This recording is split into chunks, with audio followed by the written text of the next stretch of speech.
I had been serving here in Cagayan for a few years.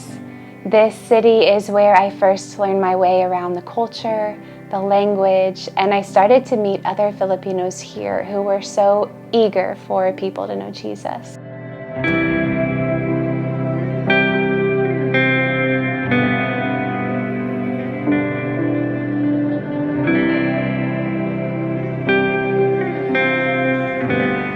When the opportunity was presented to us to step up to become leaders here in the Rising, all I could think of at that time was gratefulness and thanksgiving to God.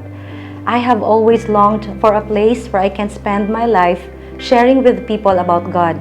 I was born and raised in the Higaonon tribe, so having the opportunity to serve in my home village and to my people is really a special blessing for me.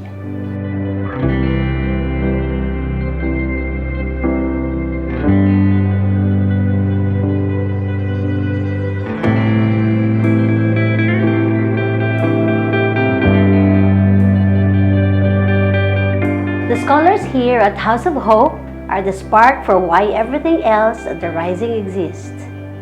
One thing that makes the Rising unique is the holistic approach we are able to have in the girls' lives and with their families. Yes, the girls come here to go to school, but because they live here in this home, we get to have life-on-life connection to them.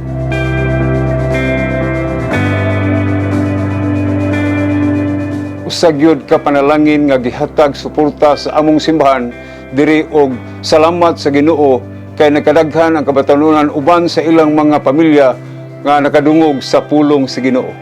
It brings me comfort to know the staff goes to our village every week and that they also care about my family and our village. Through life groups, my mother and father have been able to know God and grow in their faith. Being part of the Rising helps us as a family to keep going and know that God loves us and has a good plan for my family.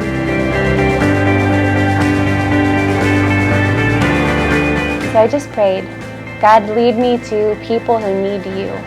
If there are places or communities here where no one else has been able to reach yet, I'm willing and I want us to go to them. Raymond, who is on our staff now, his wife and my friend at the time, she said to me, you've got to come check out this village where I teach. I actually think it's exactly the type of place that you've been praying for. And so I visited and stayed in that village and at the church with Pastor Borge for a week. But I knew in my spirit that first day, this was it. God wanted to do something in this village.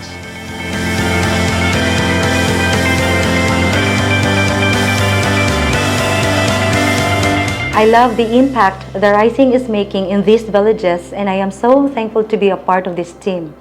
Even the scholars, their families, and the amazing pastors we partner with in the villages, they already love God, and that has made a real difference here over the years. I can't think of anywhere else I would rather be in my life right now. Being a part of this ministry, I have seen God move and change lives. And I've even witnessed the power of God through healing the sicknesses in our life group members. In the village, every week I lead our men's life group.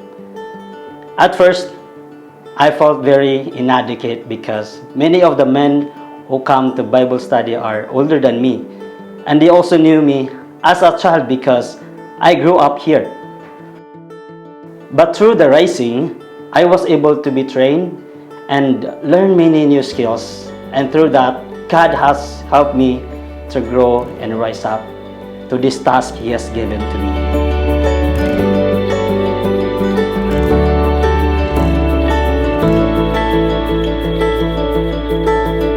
I've been getting to know these women for many years now. The relationship I get to have with the mothers in the village is a mutual blessing for me.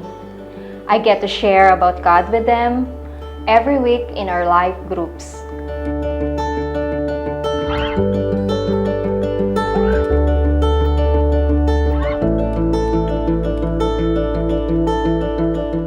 but they show me so much too about being resilient and praising God. I really admire their faith. I feel like I can especially relate to their longings and prayers and the sacrifices they make for their children. In the early years, the majority of our outreach was with kids, and so we knew most of the girls in the village. There was a little girl early on. She was 9 years old, and one week she was with us at Kids Club, and then the following week I asked the other kids where she was, and they told me that she had gotten married, and she was living more than 8 hours away from her village. My heart stopped when I heard it, and I remember just talking to God the whole ride home and asking Him to show me any way that He could help other girls like her.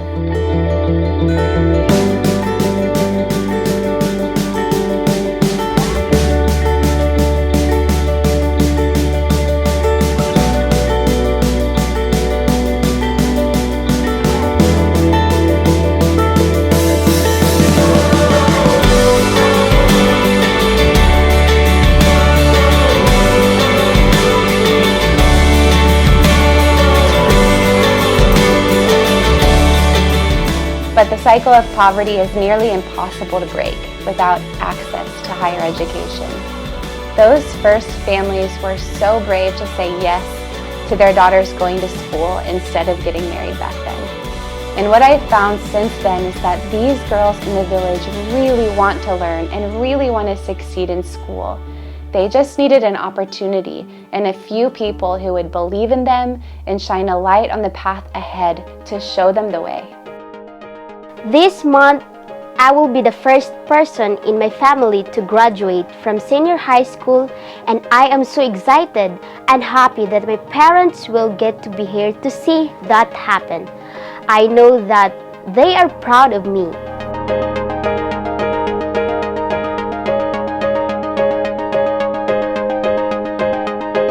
We have great Filipino leaders here now leading the Rising as we move into a new decade of ministry. And my hope and prayer for the next 10 years of the Rising is that we would start to see these first generation disciples at House of Hope and in the life groups start to rise up and lead others towards the same light that they found here. I'm praying for God to provide us land and a bigger space close to the city for House of Hope and the scholars to grow through college. It's really nothing too hard for God or impossible for Him. If you ask us what's in our hearts, we're really praying and believing God for us to be able to purchase land and build a home for the scholars closer to their universities. And in the villages, we're planning to start a sustainable livelihood projects. There have been far more really hard moments in these first 10 years of ministry than I ever knew were coming back then. But there has also been far more of God. He's been in it with us every day. He brings hope. He tears down obstacles. He works real miracles. I've seen Him make a way, heal sicknesses in our friends, save families, deliver people from evil, and change so many lives during these years. What He started here at the Rising is good, and I can't wait to see all that's ahead.